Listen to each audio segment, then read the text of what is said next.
हमारे दर्शकों को आप ये बताइए, चूंकि जाति के जंजाल में किस तरह से उत्तर प्रदेश जकड़ा रहता है ये हम सब जानते हैं, लेकिन आप एकमात्र ऐसे नेता मिले जिनके 1000 भी उनके समुदाय के लोग नहीं हैं, और कानपुर से लगातार आप 5 बार और दूसरी जगह से 2 बार से आप विधायक हैं।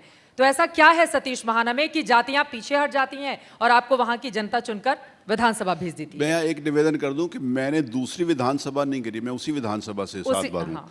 क्योंकि पहले मैं जिस कॉन्स्टिट्यूंसी से था उस कॉन्स्टिट्यूंसी के डिलिमिटेशंस के बाद वो कॉन्स्टिट्यूंसी 3 डिफरेंट विधानसभा में चली गई। जहां पर मेरा घर है वो 1991 भी मेरी कॉन्स्टिट्यूंसी थी, आज भी वही मेरी कॉन्स्टिट्यूंसी है। पहले कानपुर कैंट था, अब बदल गया, अब महाराजपुर हो गया, क्योंकि जैसे मैंने बताया ना उस कॉन्स्टिट्यूंसी के 3 अलग अलग विधानसभा में हो गया। A part of my old constituency is now a part of Maharajpur Vidhan Sabha also.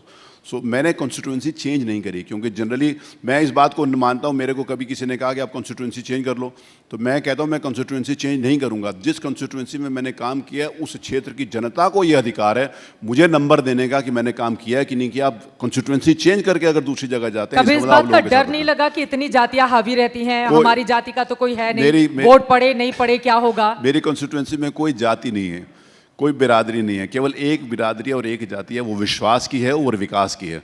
विश्वास और विकास मेरे साथ चलता है, ये मेरे लिए सबसे बड़ी उपलब्धि है। फिर बीजेपी को बार बार ये क्लैरिफाई क्यों करना पड़ा है कि देखिए ओबीसी का इतना प्रतिनिधित्व है हमारी पार्टी में, बाकी जातियों का इतना है, हम जो सवर्ण गरीब है उनको भी साथ में लेकर चल रहे हैं? ये इस बात को बीजेपी को नहीं बताना पड़ता, इस बात को मीडिया को बताना पड़ता है। क्योंकि जिस समय मीडिया वाले कहते हैं कि आपने ओबीसी को स्थान नहीं दिया, तो फिर उसका जवाब देना पड़ता है कि नहीं हमने स्थान दिया है।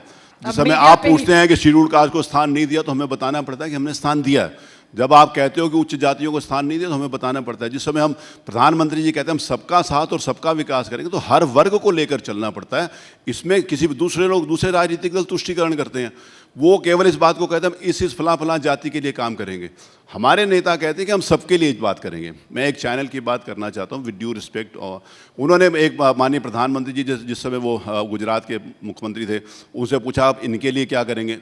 मैं स्पष्ट कहूँ, उन्होंने पूछा कि आप मुसलमानों के लिए क्या करेंगे, उनका हम सबके लिए करेंगे। उनका मैंने आपसे पूछा मुसलमानों के लिए क्या करेंगे, उनका हम सबके लिए करेंगे। फिर तीसरी बार उन्होंने कहा, मैंने कहा मुसलमानों को सब में है कि नहीं, अगर सब में सब हैं तो सबके लिए करेंगे, चाहे वो जाति के आधार के ऊपर चाहे धर्म के आधार के ऊपर, सबके लिए करेंगे। ये दिलचस्प है, मतलब राजनीतिक आंकड़े आप लोग बिठाइए और फिर ठीक रहा उसका मीडिया के ऊपर फोड़ दीजिए। नहीं, ये फैक्ट है। जिस समय प्रधानमंत्री जी ने कहा कि नहीं कहा, सबका साथ और सबका विकास, और सबका साथ और सबका विकास को सबको प्रतिनिधित्व मिलना ही चाहिए, और वो मंत्रिपरिषद में भी दिखाई पड़ता है और समाज में भी दिखाई पड़ता है। सबका साथ सबका विकास तो ठीक है, लेकिन सबका विश्वास कहाँ मिल रहा है आपको? मिल रहा है, सबका विश्वास भी मिल रहा है। देखिए मुस्लिम कम्युनिटी वो आपके साथ उस तरह से जुड़ नहीं पाती है और बार बार शक की निगाह से बीजेपी को देखिए।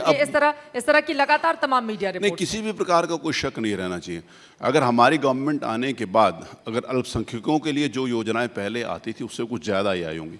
हमारी सरकार आने के बाद पहली बार इस देश के किसी प्रधानमंत्री ने कहा है कि अल्पसंख्यकों के हाथ में, विशेष रूप से मुसलमानों के हाथ में, तो एक हाथ में अगर उनका कंप्यूटर होना चाहिए तो एक हाथ में कुरान होनी चाहिए। उन्होंने दोनों को साथ लेकर कहा। पहले लोग सिर्फ कुरान के साथ चलते थे, इन्होंने कहा अब कंप्यूटर भी साथ होना चाहिए। उनके विकास की भी बात करिए। आज अगर देश को विकास की बात करनी है, आप बहुत सारे लोग बहुत सारी प्रकार की चर्चा करते हैं। अगर हम कहते हैं हम सबको साथ लेकर चलेंगे तब भी उनको परेशानी है। हम साथ ना लेकर चलने की हमारी कभी सोच ही नहीं रही। अगर परम पूजनीय सरसंघ चालक जी कहते हैं कि इस देश में रहने वाला हर जाति हर धर्म का डीएनए एक है, वो राष्ट्रभक्ति का है, बिना एक वर्ग को छोड़े, किसी एक वर्ग को छोड़कर, मैं क्षमा चाहता हूँ, किसी एक वर्ग को छोड़कर देश की तरक्की नहीं हो सकती। सबको साथ लेकर चलना पड़ेगा, चाहे वो हिंदू हो चाहे वो मुसलमान हो। तो इसमें भी लोगों को परेशानी है कि सरसंघ चालक जी ये बात कह क्यों रहे हैं। तो जिन्होंने समाज को बंटवारा करने का काम किया, जिन्होंने समाज का विघटन किया, जिन्होंने समाज को बांट कर राजनीति करी है, उनको इस बात के लिए परेशानी है।